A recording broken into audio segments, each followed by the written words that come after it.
पवित्र श्रीमद् भागवत गीता, पवित्र चारों वेद, पवित्र कुरान शरीफ, पवित्र बाइबल, पवित्र गुरु ग्रंथ साहिब, पवित्र कबीर साहिब की वाणी में छुपे हुए गूढ़ रहस्य अर्थात तत्व को जानने के लिए कृपया अवश्य सुनिए जगत गुरु तत्वदर्शी संत रामपाल जी महाराज के मंगल प्रवचन। गीता ज्ञान दाता से कोई और परमात्मा है और उसका मंत्र है ओम तत्सत। ओम तो सीधा है, तत् और सत ये सांकेतिक है, ये दास बताओगा, क्योंकि इस दास के अतिरिक्त इन तीन मंत्रों का इस पृथ्वी पर किसी को भेद नहीं है। हाँ, मेरे से इस दास से उपदेश लेकर कोई बागी बनकर बकवाद कर रहा है, बताता है, कहीं नाम देता है, वो अधिकारी नहीं है, वो झूठे, वो डुप्लीकेट जो है ना पासपोर्ट बना रहा है, वो आप भी पट्टेगा भगवान के दरबार में, अनुयायियों ने भी धोखा देगा। अब हमने अब आना फिर अपने उसी मूल उद्देश्य पे आते हैं कि चौथे अध्याय के 32वें श्लोक में क्या क्लियर करना चाहा है गीता ज्ञानदाता ने। अब ये चौथे अध्याय का ये 32वां श्लोक। अब हम इसमें कुछ नहीं परिवर्तन करेंगे, केवल इतना इसका के नाम मंत्र, इसका जो अर्थ ठीक लिखेंगे ओनली। इस प्रकार बहुत तरह के यज्ञ सच्चिदानंद घन ब्रह्म की वाणी में विस्तार से कहे गए हैं, उन सब को तू कर्म जान, यानी कर्म करके, यानी शारीरिक क्रियाओं से संपन्न होने वाले जान, और इस प्रकार जानकर तू अनुष्ठान द्वारा, उनके अनुष्ठान द्वारा, यानी इसमें इस सच्चिदानंद घन की वाणी में लिखे अनुष्ठान द्वारा तू कर्म बंधन से सर्वथा मुक्त हो जाएगा, यानी पूर्ण मोक्ष को प्राप्त होगा। अब 33 में क्या बताया है कि द्रव्य यज्ञ की अपेक्षा ज्ञान यज्ञ श्रेष्ठ है।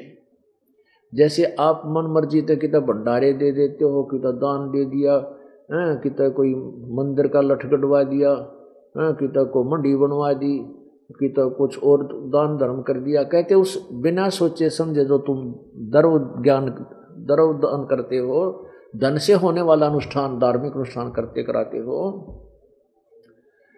उसकी अपेक्षा ज्ञान यज्ञ श्रेष्ठ है। यानी पहले तो ज्ञान समझ, तत्व ज्ञान समझ, फिर उसके बाद कर विधिवत, फिर वो किया हुआ आपका द्रव्य यज्ञ भी लाभदायक होगा। ज्ञान नहीं है तो धूल में लठ मारने का फायदा क्या, लकीर पीट रहे हो।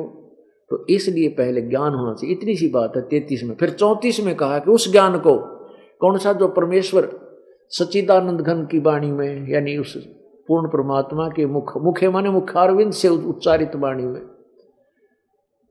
वो विस्तार से कहे गए हैं। और वो सभी यानी काम करते, कर्म जान माने काम करते करते अनुष्ठान पूरे होते हैं। नाम उठत नाम बैठत नाम सोवत जागबे, नाम खाते नाम पीते नाम से ती लागबे।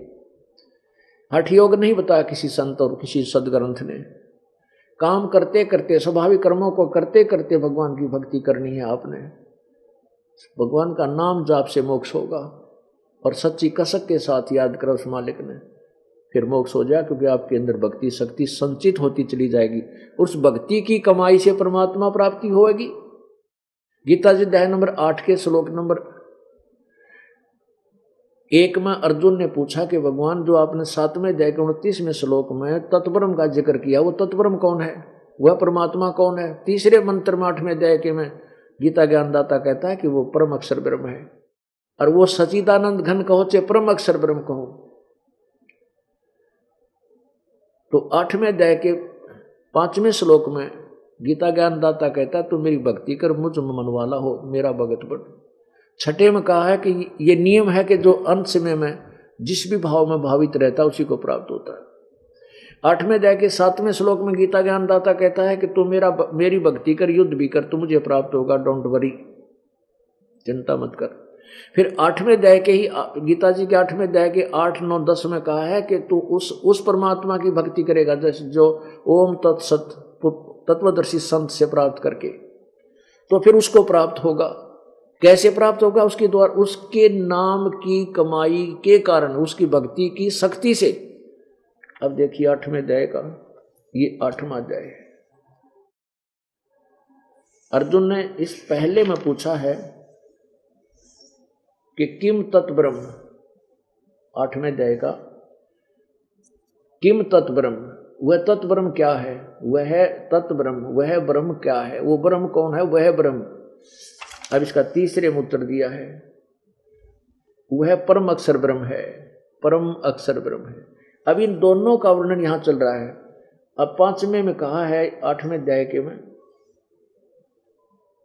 कि जो पुरुष अंत काल में मुझे ही स्मरण करता हुआ शरीर को त्याग कर जाता है वह मेरे साक्षात रूप को प्राप्त होता है, इसमें कोई संशय नहीं। यानी मेरा स्मरण करता हुआ ओम नाम का जाता है तो मुझे प्राप्त होता है। अब 6 में कहा कि ये नियम है कि जो जिसकी अंश में भक्ति करता है उसी को प्राप्त होता है।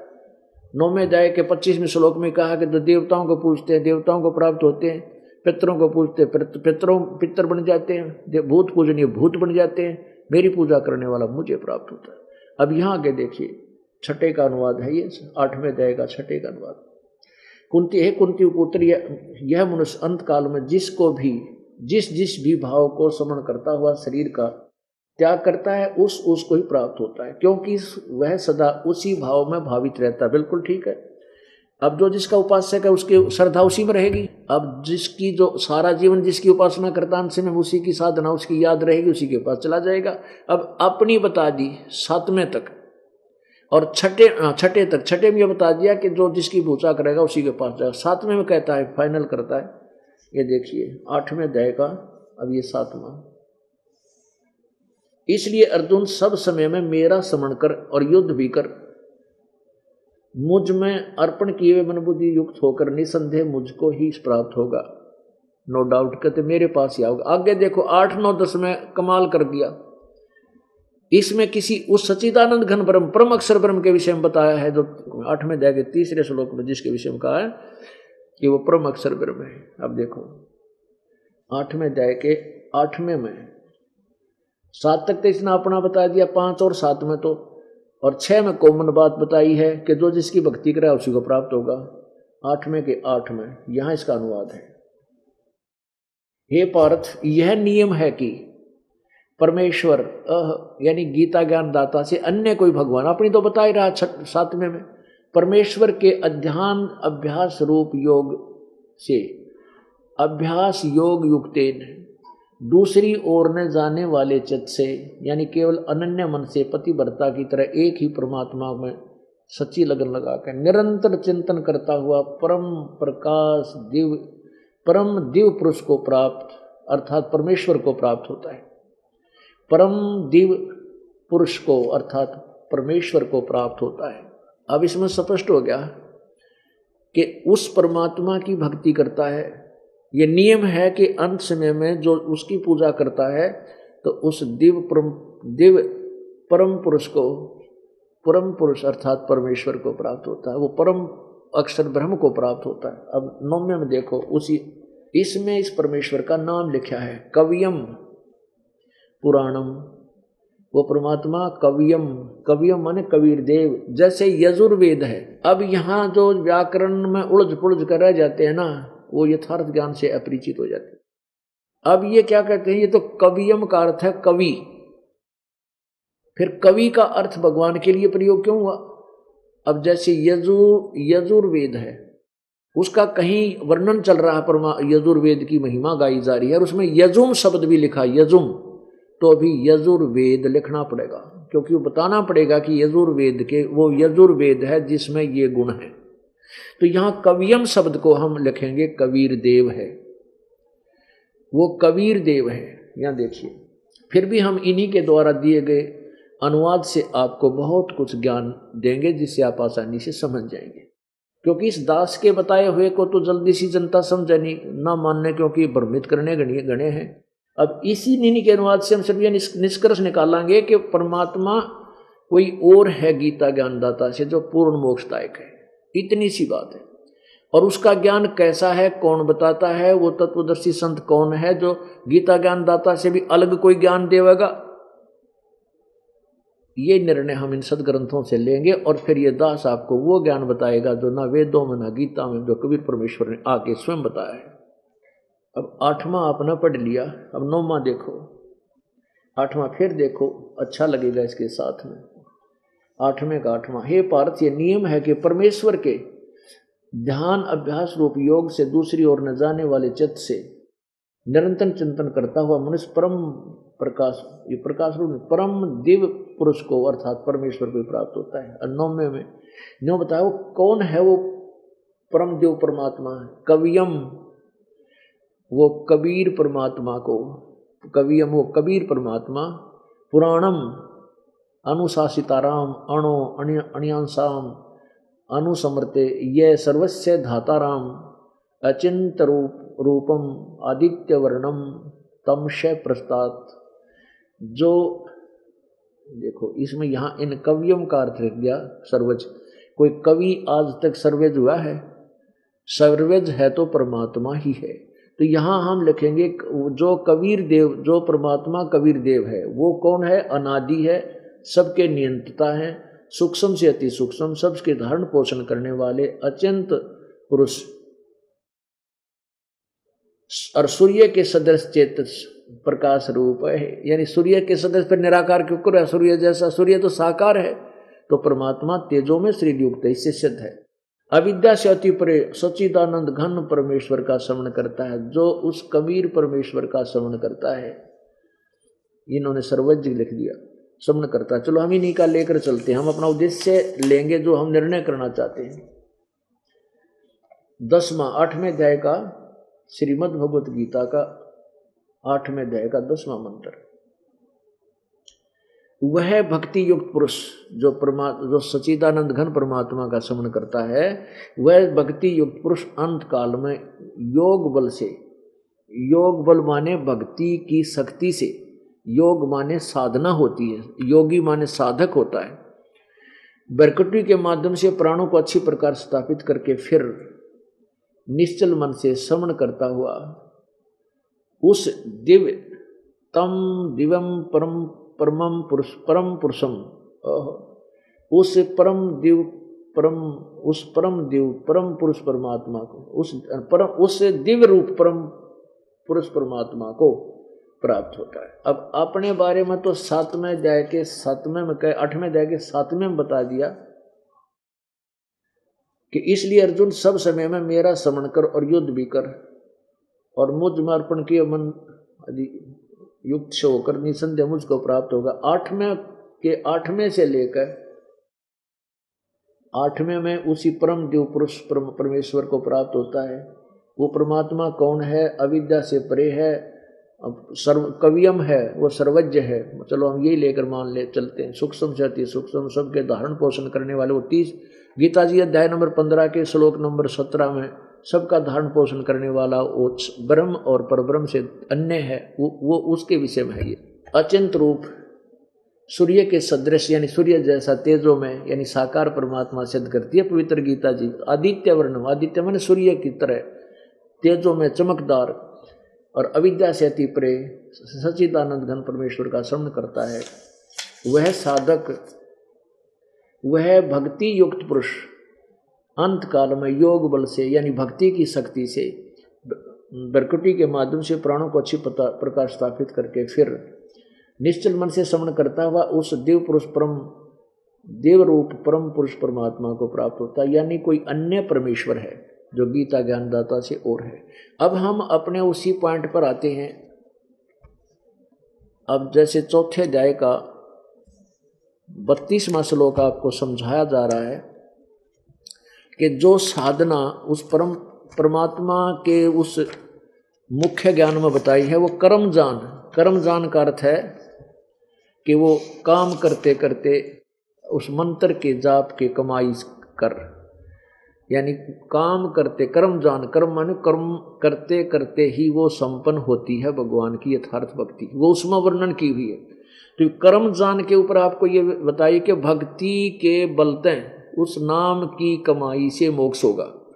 उसने चाहे बैठ कर कर ले, चाहे लेट कर नाम का जाप कर ले, चाहे काम करते करते कर ले, सफर करता है उसमें कर ले, उस नाम के मंत्र की कमाई। अब जैसे एक टायर ट्यूब होता है मोटर गाड़ी का, कार का, उसमें हवा भरते हैं। हवा भरते भरते क्या होता है, वो इतनी ताकत आ जाती है उसमें लेकिन पंचर ना होना चाहिए उसमें। इतनी ताकत आ जाती है कि वो टायर 250 क्विंटल वजन को उठा करके ऐसे आराम से चल रहा है, क्योंकि उस हवा की शक्ति से, हवा ने उसको इतनी ताकत दे दी कि वो इतने वजन को उठाकर चल पड़ा। और नहीं जब उसमें हो जाए पंचर, हवा नहीं है तो आप पर फिसड़ी हुआ पड़ा है। तो हम सारे फिसड़ी हो रहे थे गलत साधना करके। अब इस राम नाम की कमाई, राम नाम के मंत्र से हमारे अंदर यह हवा भरी जाएगी और हम इतनी शक्तिशाली हो जाएंगे कि फिर हम अपने मूल उद्देश्य पर पहुंच जाएंगे। उस भक्ति की शक्ति से हम चलेंगे फिर। तो ऐसे आपके अंदर यह भक्ति चार्ज हो जाएगी। अब पुण्यात्मा, परमात्मा साकार है, उसकी शक्ति निराकार है। अब जैसे उदाहरण देते हैं वायु का, कि वायु निराकार है, दिखाई नहीं देती, तो ना दिखाई देती वायु अपना काम कर रही है। तो परमात्मा की शक्ति निराकार है और उस शक्ति को हम भक्ति से, जैसे वायु निराकार और पंप से उसके अंदर ठोक दी टायर ट्यूब में, और वह काम आए, वो फिर साकार बन गई, वह शक्ति आ गई हमारे अंदर। तो ऐसे ही हम उस अपने नाम की कमाई ते श्वास, उस श्वास का पंप मार के और अपने अंदर वह शक्ति भर लेंगे।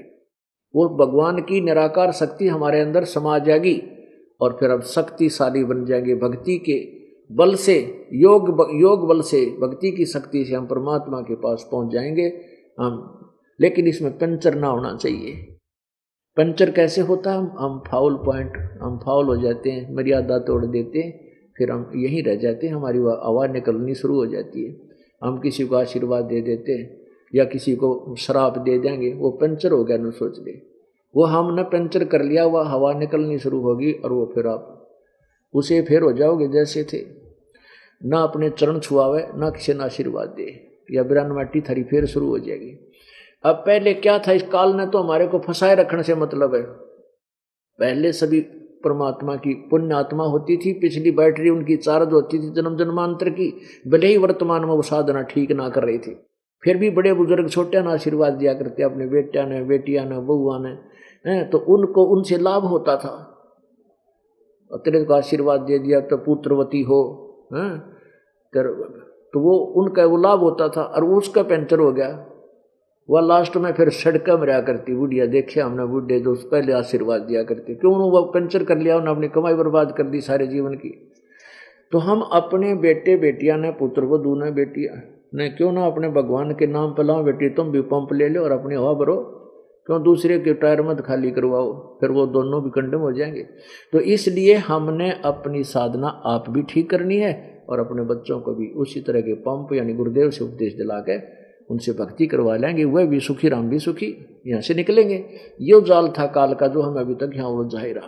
पहले क्या करते थे, बड़ा बुजुर्ग मर जाता, मृत्यु हो जाती, तो बड़े पुत्र का पगड़ी बांध दिया करते हैं। वो क्या करता, वो पहले तो बूढ़ा पहले अपने जीवन में बर्बाद कर गया, अपने आशीर्वाद देगा भक्ति, फिर थोड़ी बहुत रहती वो पितर बन के उस बड़े बेटे में बढ़ जाता और फिर वहाँ आशीर्वाद देता, उनको फिर भी लाभ होने शुरू हो जाते। तो ऐसे इस काल ने इतना जुल्म कर रखा हमारे साथ, हमारा जूता हमारे सर पे, अपनी तरफ से नहीं, थोड़ी सी भी फैक्ट्री भी लाता फटकरी, इसने हमें ऐसे बर्बाद करवा रखे है। अब हमने इसके जाल को समझना है और किसी प्रकार के धोखे में नहीं आना है, यदि तुमने मोक्ष चाहिए। अब हम देखते हैं चौथे अध्याय का ये 32वां श्लोक। अब चौथे अध्याय का 32वां श्लोक। इस प्रकार बहुत तरह के यज्ञ वेद की वाणी नहीं है, ये सच्चिदानंद घन परमेश्वर की वाणी में, यानी 5वें वेद में, 100वें वेद में विस्तार से कहे गए हैं। उन सब को तू कर्म जान, यानी काम करते करते और शारीरिक शरीर से ही संपन्न होते हैं। जैसे आप यहाँ आते हो, यहाँ भंडारे होते हैं, रोटी बना, कोई भाई रोटी बना रहा है, कोई बहन सेक रही है, कोई बर्तन धो रहा है, कोई मैट बिछा रहा है, कोई काम कर रहा है, और फिर कोई नित्य नियम करते हैं, पाठ करते हैं, मंत्र का जाप करते हो, तो ये भी कर्म है। और फिर स्वाभाविक कर्म करते हुए उन कर्मों के द्वारा ही ये संपन्न होते हैं। कर्म जान, यानी कर्म से ही संपन्न होने वाले काम करते करते संपन्न होते हैं। इस प्रकार तत्व से जानकर उनके अनुष्ठान द्वारा तुम, यानी जो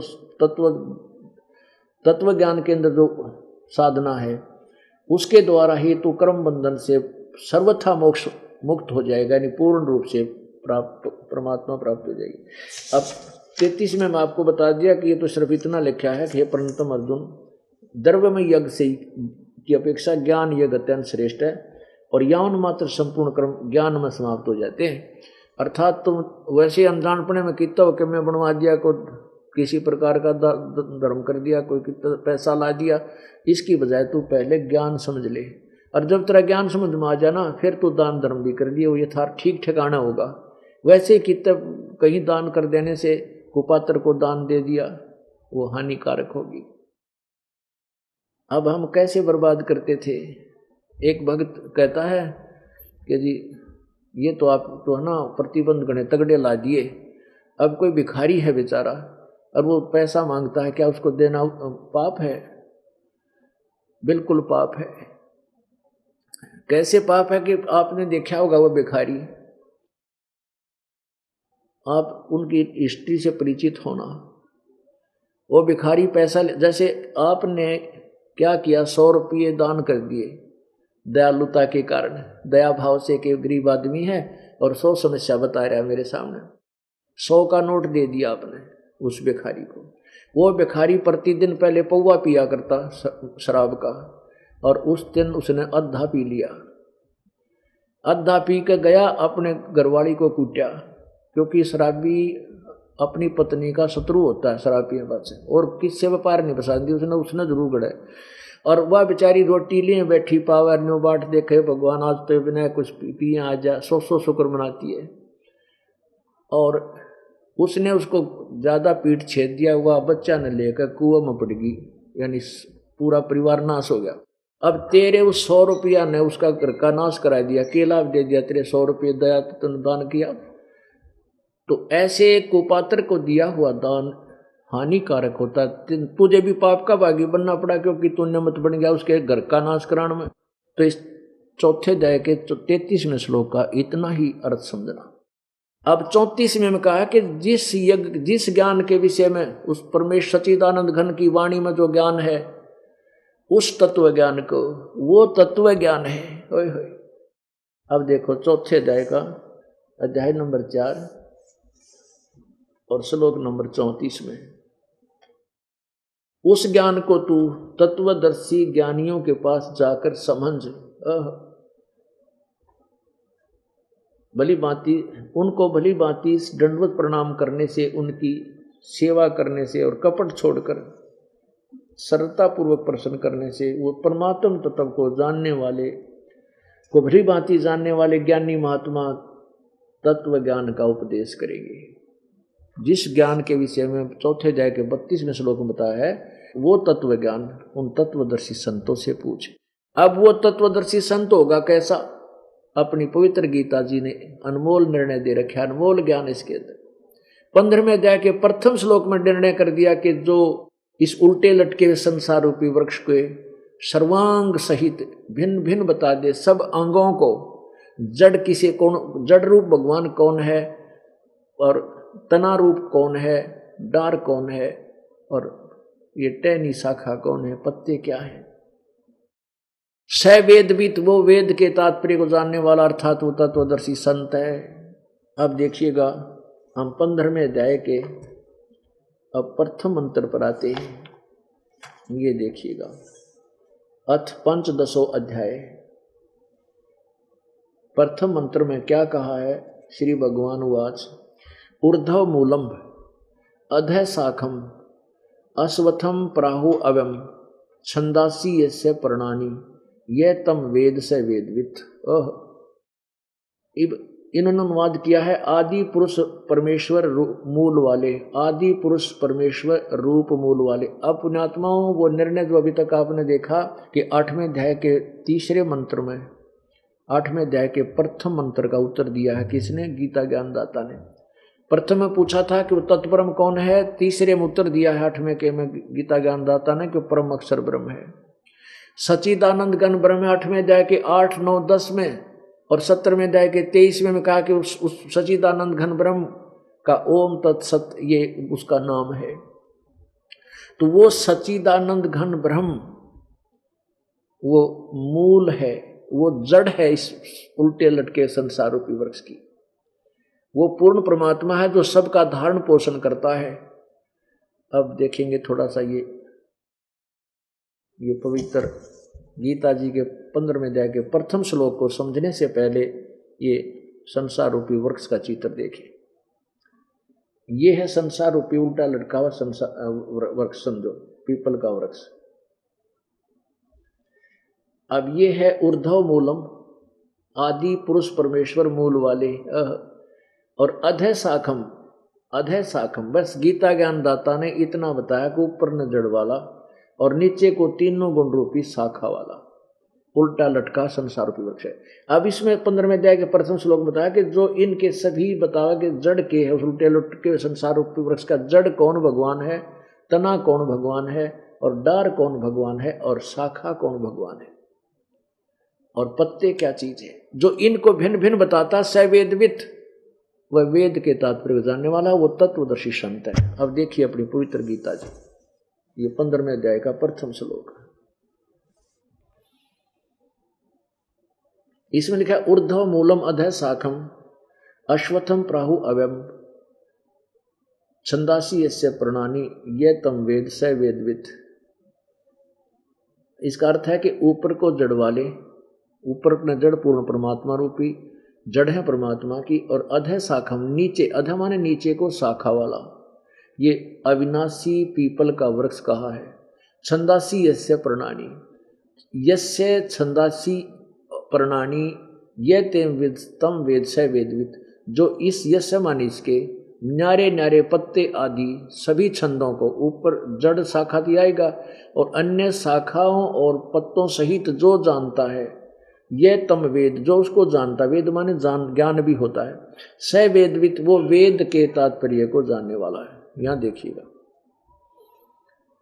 आदि पुरुष परमेश्वर मूल वाले, आदि पुरुष परमेश्वर मूल वाले, इन्होंने अधः शाखम का अर्थ कर दिया ब्रह्मा रूपी शाखा वाले, नहीं, ये यहां इन्होंने गलत कर दिया। अधः माने नीचे होता, इन्हीं के शब्दों में देखिए। अब दूसरे मंत्र के श्लोक के में इन्होंने अधः माने नीचे, अधः माने नीचे। अब हम यहीं से ले लेंगे, हमने ज़्यादा डिक्शनरी की जरूरत को ना उठाने की। अधः माने नीचे, तो यहाँ भी हम अधः माने नीचे लें। अधः शाखम नीचे को शाखा वाला, ये ब्रह्मा रूप मुख्य शाखा वाले नहीं, ये गलत अनुवाद है। ऊपर आदि पुरुष परमेश्वर, ऊर्ध्व माने ऊपर को, ऊपर को मूल वाले, जो आदि पुरुष परमेश्वर है, रूप है अर्थात पूर्ण परमात्मा, तो जड़ है, ऊपर को जड़ है, और अधः माने नीचे को तीनों गुण रूपी शाखा। ये गुणों का इस दूसरे वर्णन आएगा, दूसरे।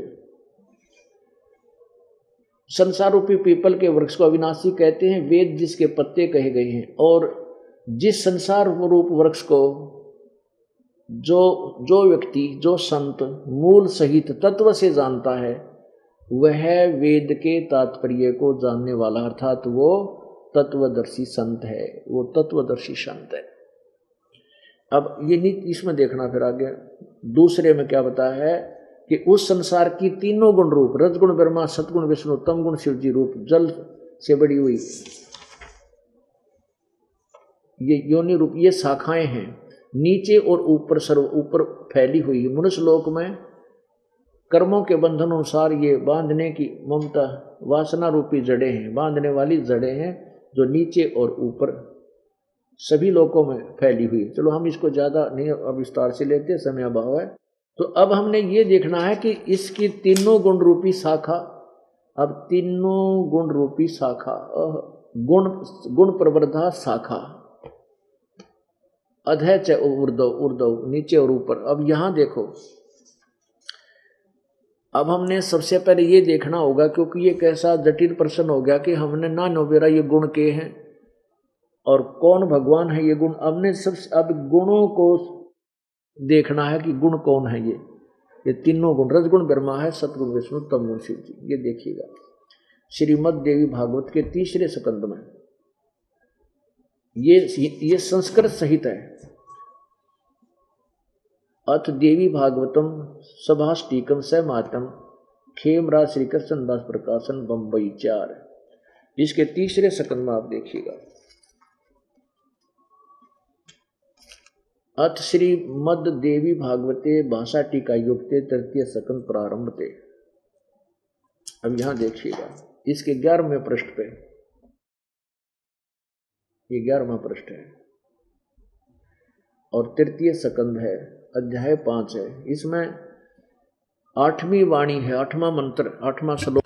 हे माता, शंकर भगवान कहता है, हे माता, यदि हमारे ऊपर आप सदा आप दयायुक्त हो तो हमको तमोगुण में किस प्रकार प्रदान किया। शंकर भगवान कहता है, मैं तमोगुण कैसे उत्पन्न कर दिया और ब्रह्मा रजोगुण, ब्रह्मा को रजोगुण बना दिया और हरि सतोगुण। ओहो, अब यहाँ संस्कार देखो, ये 7वां समाप्त हुआ, 8वां श्लोक है। यदि दाधर्मना न सदाम्बिके कथम अहम विहिता चाहे। शंकर भगवान कहता है, हे माता, किस प्रकार मैं विहिता चाहे तमोगुण है, तमोगुण, मुझे तमोगुण क्यों बना दिया।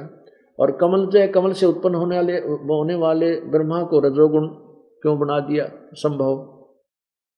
और सो विहित है किमो सतोगुण हरि, और विष्णु जी को सतोगुण क्यों बना दिया। अब ये इति सिद्धम के रजगुण ब्रह्मा है, सतगुण विष्णु, तमगुण शिव जी। अब यहाँ इब परमात्मा कबीर जी ने, ये परमेश्वर स्वयं ही आकर के एक तत्वदर्शी संत की भूमिका भी स्वयं ही करते हैं, एक अच्छे भक्त की भूमिका, दास की भूमिका भी आप ही करते हैं, अच्छे नागरिक की भूमिका भी आप ही करते हैं कि अपना करके खावे, जुल्हे की भूमिका करके दिखाया कि बकवाद नहीं चाहिए, अपना सुख की रोटी मिल जाए, भगवान जी सीधे उसमें सबर संतुष्ट करे और मोक्ष प्राप्ति करे, यहाँ की इच्छाओं के पीछे गणा नहीं भागे। ये सब एक रोल करके दिखाया भगवान ने, भूमिका करके दिखाई हमारे लिए कि तुम मेरी तरह रहोगे जब यहाँ से पीछा छूटेगा, कभी यही की डिमांड में सारा जीवन खो दो इस संसारिक सुखों को प्राप्त करने में। ये सुख किसी के पास रहने नहीं, आज मृत्यु हो जाए, चाहे अरबपति, चाहे खरबपति, चाहे राष्ट्रपति, चाहे प्रधानमंत्री, चाहे मुख्यमंत्री, कल न क्या उसके पास कुछ भी कोई ना। अब देखो, ये है वो उल्टा लटका हुआ संसार रूपी वृक्ष, और जो इसको जानता है वो तत्वदर्शी संत है। कबीर परमेश्वर ने स्वयं ही बताया था, कबीर जी की वाणी है, अक्षर पुरुष एक पेड़ है और निरंजन वा की डार, तीनों देवा शाखा है ये पात रूप संसार। अब जैसे ये वृक्ष एक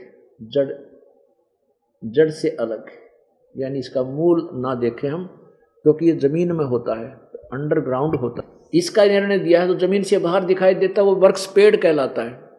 तो अक्षर पुरुष एक पेड़ है, ये अक्षर पुरुष तो गीता जी अध्याय नंबर 15 के श्लोक नंबर 16 में अक्षर पुरुष और क्षर पुरुष की जानकारी है। अक्षर पुरुष एक पेड़ है, इसको परब्रह्म भी कहते हैं, परब्रह्म, और ब्रह्म कहते हैं क्षर पुरुष को, ये क्षर ब्रह्म को होते क्षर पुरुष।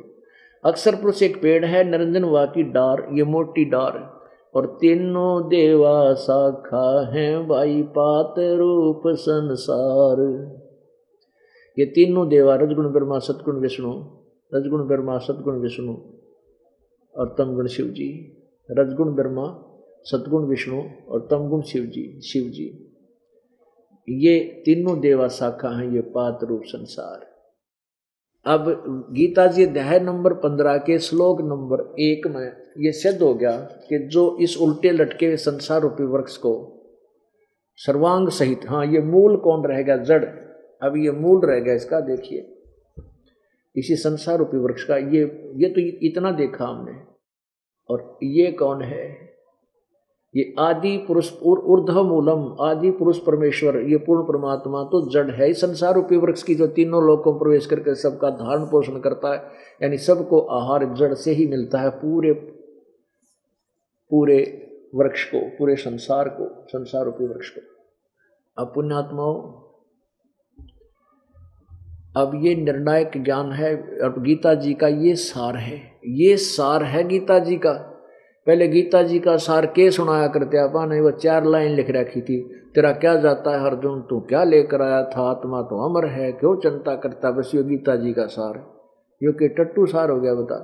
सार तो ये है गीता जी में, कितना गुड़ रहस्य रखा, तो हमें केवल काल ने मूर्ख बना रखा था, सदग्रंथों के यथार्थ ज्ञान से हमें दूर रखा हुआ था। और परमेश्वर कबीर जी ने दया कर इस दास को अब तत्वदर्शी संत बना दिया। परमेश्वर ने, कबीर जी ने 600 वर्ष पहले कहा था कि बर्म में पंथ में जो काल, परमेश्वर कबीर जी के बाद कबीर जी के नाम पर काल ने कहा था कि मैं 12 पंथ तेरे नाम से चलाऊंगा और भी नरे पंथ नरे धर्म बना दूंगा, इतना विचलित कर दूंगा कि कोई भी तेरे बारे में जानकारी नहीं रखेगा, तेरा विरोध करेंगे जब तू आएगा। काल ने क्या कहा था? 12 पंथ करूं मैं साजा, नाम तुम्हारा ले करूं आवाजा। 12 पंथ नाम जो ले ही, वो हमरे मुख आन समोई। और अनगिन पंथ चलाऊं, नाम तुम्हारा ले आवाज लगाऊं।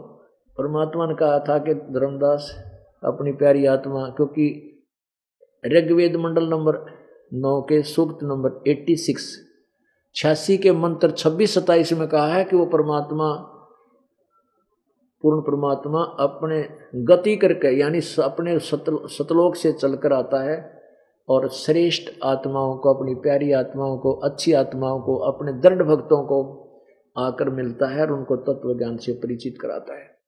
इसी वो परमात्मा अपनी प्यारी आत्मा धर्मदास जी को मिले और धर्मदास जी को कहा था कि धर्मदास, इस काल ने मेरे साथ ऐसे ऐसे बहसबाजी की थी और मेरे से ये कहा था कि मैं तेरे नाम पर 12 पंथ चला दूंगा नकली, सब कबीर पंथ कहांगे और उनके पास यथार्थ ज्ञान, यथार्थ नाम, सत्य मंत्र नहीं होगा, वो सब मेरे जाल में फंसे रहेंगे। तो धर्मदास जी को परमात्मा ने बताया था, तू बताइए मत किसे थे यह बात जो मैं तेरे तो कह रहा हूं कि बर्म में पंथ में मैं चल के आऊंगा। 12वां पंथ कौन सा? गरीबदास जी का पंथ है। अब आपको देखो पुण्यात्माओं, ये कबीर सागर कबीर पंथियों के लिए मान्य है, बिल्कुल 100% मान्य है। हाँ, थोड़ा बहुत ये कह देते हैं कि इसमें कुछ मिलावट कर दी, तो मिलावट इस दास ने तो करी को नहीं, मिलावट भी करी होगी तो इसके ठेकेदारों ने करी होगी जो पहले इसको सही मान लिया या अपने हिसाब से कुछ थोड़ा बहुत फेरबदल कर दिया। लेकिन फिर भी वो जितना कुछ मिलावट शिलावट कर भी ली, उसके बाद भी सच्चाई नहीं छुप सकी। अब देखिएगा, ये है पवित्र कबीर सागर, वो सच्चिदानंद घन परमात्मा की वाणी, कबीर वाणी, ये कबीर सागर। ये देखिएगा ये कितना मोटा है, सारे वेदों के एक लाए बराबर है। ये है कबीर सागर, यहाँ से देखिए पवित्र कबीर सागर, और खेमराज श्री कृष्ण दास प्रकाशन बंबई से प्रकाशित है। ये है कबीर सागर 11 संपूर्ण भाग और खेमराज श्री कृष्ण दास प्रकाशन बंबई से। इसके कौन है शोधकर्ता? कबीर सागर ज्ञान सागर, ये प्रथम खंड कबीरपंथी भारत पथिक स्वामी युगलानंद बिहारी द्वारा परस्कृत, मुद्रक एवं प्रकाशक है खेमराज श्री कृष्णदास, अध्यक्ष श्री वेंकटेश्वर प्रेस, खेमराज श्री कृष्णदास मार्ग बंबई। इसके 136 पृष्ठ पे हम कबीर वाणी देखते हैं। कबीर वाणी इसके 136 पृष्ठ पे 12 पंथ चलो सो भेद, ये 12 पंथों की जानकारी है। अब देखो 12 पंथ ये काल फुरमाना, इन 12 पंथों में काल का ही फुरमान यानी मंत्र जाप है, उसी का बोलबाला है। भूले जीव न जाव ठिकाना, ताते आगम कह हम राखा, वंश हमारा चूड़ामणि शाखा। इसमें इस लाइन में थोड़ा सा परिवर्तन किया है इन्होंने। यहाँ क्या किया है कि प्रथम जग में जागू भरमावे, बिना भेद वो ग्रंथ सुरावे। अब प्रथम इन्होंने जागू ले लिया, प्रथम पंथ जागू का पंथ नहीं, ये प्रथम पंथ चूड़ामणि जी का है। अब इसको क्लियर करने के लिए आप जी को और दिखाना पड़ेगा। ये देखिएगा, ये है कबीर चरित्र बोध 1870 पृष्ठ पे, ये देखना, ये देखिए यहाँ पर ये 12 पंथ क्लियर लिखे हैं। ये है कबीर चरित्र, कबीर चरित्र और यहाँ देखो बोध में बोध सागर 1870 पृष्ठ पे। ये हमने अलग पृष्ठ वैसे लगा रखे नो कंटिन्यू समझने के लिए, इनमें अलग अलग है। 1870 पृष्ठ पे यहाँ लो तो 4 गुरु और 42 वंश का लेखा लग चुका, और इनके अतिरिक्त कबीर साहब के 12 पंथ हैं और भी कबीर पंथी ही कहलाते हैं, और भी कबीर पंथी कहलाते हैं। कबीर साहब के पंथों का वृंतांत प्रथम है नारायण दास। यहाँ लिखना चाहिए था वो चूड़ामणि, इन्होंने गलत कर यहाँ पर परिवर्तन करे, क्योंकि नारायण दास ने तो कबीर साहब के ज्ञान को स्वीकार ही नहीं किया था। नारायण दास जी धर्मदास जी के पुत्र थे, और नारायण दास ने तो कबीर परमात्मा के ज्ञान को स्वीकार ही नहीं किया था, वो तो बांधवगढ़ में रहा था। फिर परमेश्वर ने अपनी कृपा से और पुत्र दिया था उसको, धर्मदास को। जब चिंतित देखा कि मेरा कुलनाश होगा और काल के दूत मेरे वंश में उत्पन्न हो गया, तब चूड़ामणि नाम का एक पुत्र 60 साल की उम्र में धर्मदास को दिया था। और नारायण दास ने तो उस चूड़ामणि जी के साथ इतना विरोध किया था, उसको मारना चाहता था, और चूड़ामणि जी बांधवगढ़ को छोड़कर और कुर्दमाल चला गया था। वो तो कुर्दमाल में जाके रहने लगा था, वहाँ से प्रारंभ की थी अपने अलग से। तो ये गलत लिखा नारायण दास। इसके ये स्पष्ट हो जाएगा, पहले जो स्टार्ट की थी ना हमने, वहाँ से सिद्ध होगा कि चूड़ामणि ही है प्रथम पंथ का प्रवर्तक 12 पंथा में। यहाँ देखो अब कबीर साहब के पंथों का वृंतांत। एक तो नारायण दास, यहाँ चूड़ामणि समझो आप, यहाँ से देखो ये है, पर यहाँ वाणी है, वहाँ वैसे लिखा है, ये वाणी सत्य है।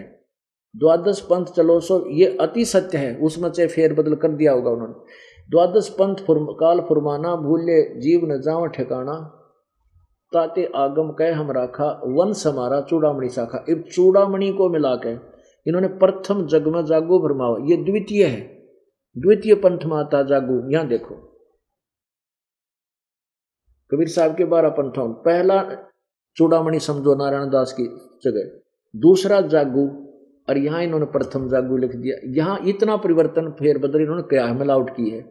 यहाँ दूसरे को प्रथम लिख दिया, और ये चूड़ामणि को काल के पंथों से, कबीर साहब के जो 12 पंथों में तो काल पंथ से अलग करने की चेष्टा की। ये है दामा खेड़े वालों की हुई ये गड़बड़ी, क्योंकि वो चूड़ामणि जी के वंशज हैं।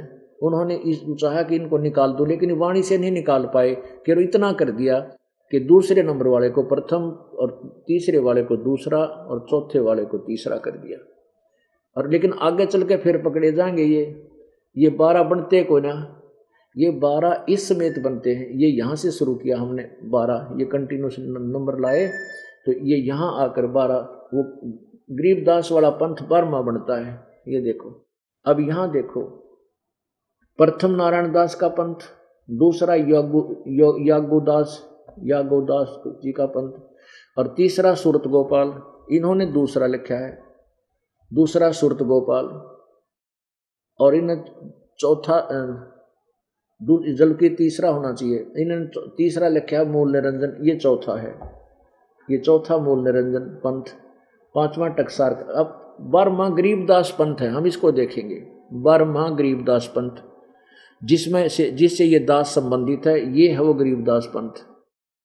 अब वापस यहाँ आएंगे इस कबीर वाणी प्रश्न नंबर 136 पे। अब इसको ये भी समझ में आओगी, ये जो 12वां पंथ है ये गरीबदास का पंथ है, ये वाला। अब दूसरा सूरत गोपाल, तीसरा मूल निरंजन, चौथे टकसार का भेद, 5वां बीज का लेखा, 6ठा सतनामी, 7वां ये 8वां वशिष्ठ पंथ ले जीव पंथ, 8वां राम कबीर, और 9वां ज्ञान की काल, और 10वां परमधाम की वाणी, और 10वां। अब इन्होंने ये 10वां लिख दिया, ये 11वां होना चाहिए, आगे क्या करेंगे फिर ये। अब ये 12वां आ गया, 10वें के बाद 11वां कहाँ है, 11वां इन्हें जिक्र नहीं किया।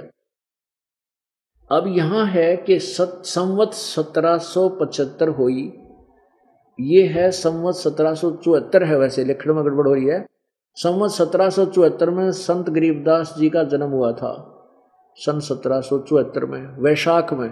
तो ये गलती से वैशाख चैत से प्रारंभ होता, चैत्र मास से, तो इस प्रकार ये केवल वन सन लिखण में गड़बड़ हो रही है। संवत 1775 होई ता दिन प्रेम प्रकटै जग सोई। ये देखो, आज्ञा रहे ब्रह्म बोध लावे, कोली चमार सबके घर खावे, साख हमारी दे जीव समझावे, असंग जन्म ठोर नहीं पावे। ये 12वें पंथ प्रगट हो बाणी। ओह, अब 12वें पंथ में कहते मेरी वाणी प्रगट होगी। गरीबदास जी महाराज ने कबीर परमेश्वर की कलम तोड़ महिमा गा रखी है। तो गरीबदास जी के पंथ में, ये 12वें पंथ में उनकी वाणी प्रगट हुई और शब्द हमारे की निर्णय ठानी। ये गरीबदास पंथ वाले भी कहते मेरे ही उस ज्ञान की वाणी का निर्णय करना चाहेंगे, लेकिन उनको कुछ भी ज्ञान नहीं होगा। अस्थिर गर्म का मर्म ना पावे, अस्थिर यानी सतलोक नहीं जा सकते, ये 12 पंथ हम ही को जावें। ये मेरा ही नाम लेते हैं, कबीर पंथी कहलाते हैं, लेकिन ये यथार्थ स्थान यानी सतलोक घर का मर्म नहीं पा सकते।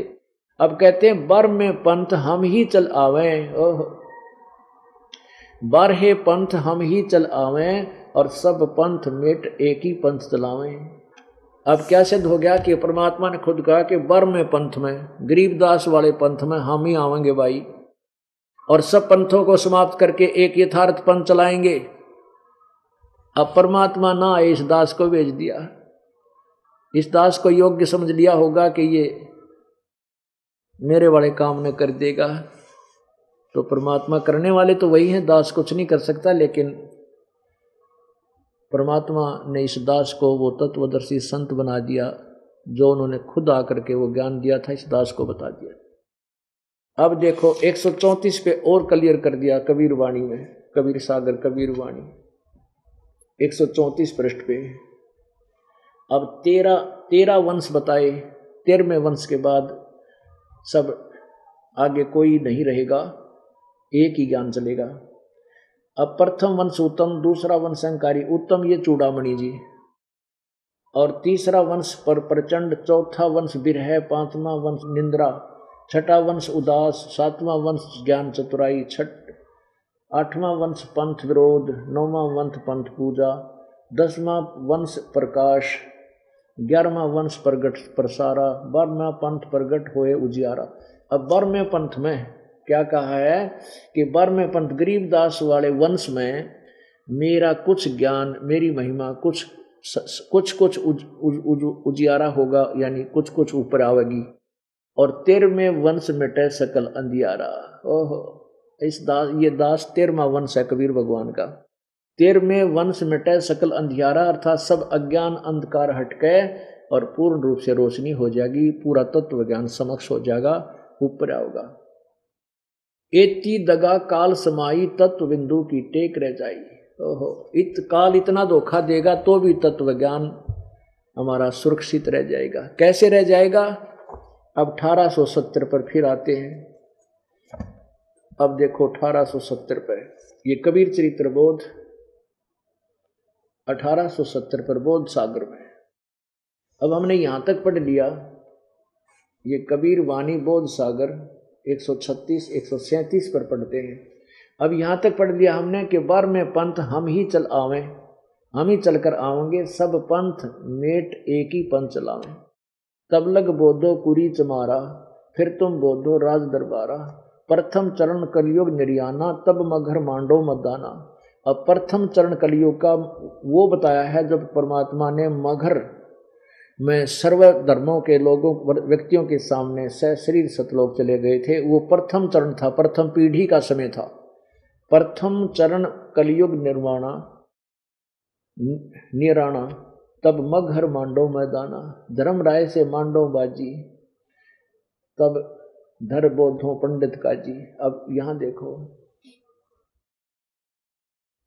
धर्मदास मोरी लाख दोहाई,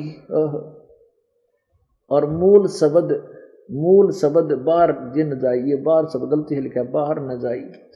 और पवित्र ज्ञान तुम जग में भाखो, और मूल ज्ञान गोए तुम राखो। मेरा जो ज्ञान है वैसे तो संसार में बताओ, परंतु इस तत्व ज्ञान को गोई माने गुप्त रखना। मूल ज्ञान ये तत्व ज्ञान है। बाहर पर ही बिचली पीढ़ी वंश हंस नहीं तरही। अगर ये तत्व ज्ञान इन नकली गुरुओं के संतों के हाथ लाग गया तो बिचली पीढ़ी में हम के बताएंगे, वो ये सच्चाई को कैसे क्लियर कर सकेंगे। तो वो भी ये डंडोरा पीटते पाऊं। और जो दास बता रहे हैं मूल ज्ञान जो बाहर पढ़ी बिचली पीढ़ी वंश हंस नहीं तरही। कहते हैं कबीर जी कहते हैं 33 अरब ज्ञान हम भाखा, लेकिन मूल ज्ञान गुप्त हम राखा। 33 अरब वाणी बोल दी, लेकिन मूल ज्ञान को अभी तक किसी के पल्ला नहीं पड़न दिया, वो गुप्त रखा हमने। मूल ज्ञान तुम तब लग छपाई, जब लग 12 पंथ मिटाई। कि इस तत्व ज्ञान को तब तक छुपा के रखना है जब तक इन 12 पंथों का नाश ना हो जाए, मिट ना जाए, खत्म ना हो जाए। अब ये सारे खत्म हो गए। कैसे खत्म हो गए कि इनके ज्ञान का प्रत्येक व्यक्ति को पता है ये क्या ज्ञान देते हैं और क्या भक्ति विधि बता रहे हैं। और वास्तविक भक्ति विधि भी अपने कबीर सागर में लिखी है, अपने पवित्र वेदों में, पवित्र कबीर सागर में, पवित्र गीता जी में वर्णन है। और ये सभी जितने भी पंथ हैं, संत हैं, ये उआ बाई का ज्ञान और अपनी अपनी न्यारी न्यारी विधि भिन्न भिन्न अपने मंत्र बताते हैं भगवान के पानी की। अब इन सब के ज्ञान अज्ञान सिद्ध हो जाएंगे, ये सब खत्म हो जाएंगे और ओनली वन पंथ परमेश्वर पंथ रह जाएगा। केवल एक ही पंथ रह जाएगा। अब जो प्रसंग चल रहा है, परमात्मा ने कहा था धर्मदास तो 1,00,000 दुहाई, ये सार मूल ज्ञान कई बार ना चाहिए। दूसरी जगह लिखा है कि धर्मदास तो 1,00,000 दुहाई और ये सार शब्द कई बार न जाई। सार शब्द है ये जो मंत्र तीसरा ओम तत्सत, ये सार शब्द बनता है। ओम ब्रह्म का जाप है, ओम ब्रह्म का जाप है, तत् पर ब्रह्म का वो सांकेतिक कोई और मंत्र है, ये दास बताएगा। और ओम और तत्व वो सांकेतिक मंत्र मिलकर के ये सतनाम बनता है 2 अक्षर का। और इसको श्वास उश्वास से सिमरण किया जाता है। और तीसरा मंत्र सत मंत्र है, वो सार नाम कहलाता है। और फिर आपको सार शब्द की उपलब्धि करा के मोक्ष प्राप्ति कराई जाएगी, तब आपका कल्याण होगा। बोलो सतगुरुदेव की जय।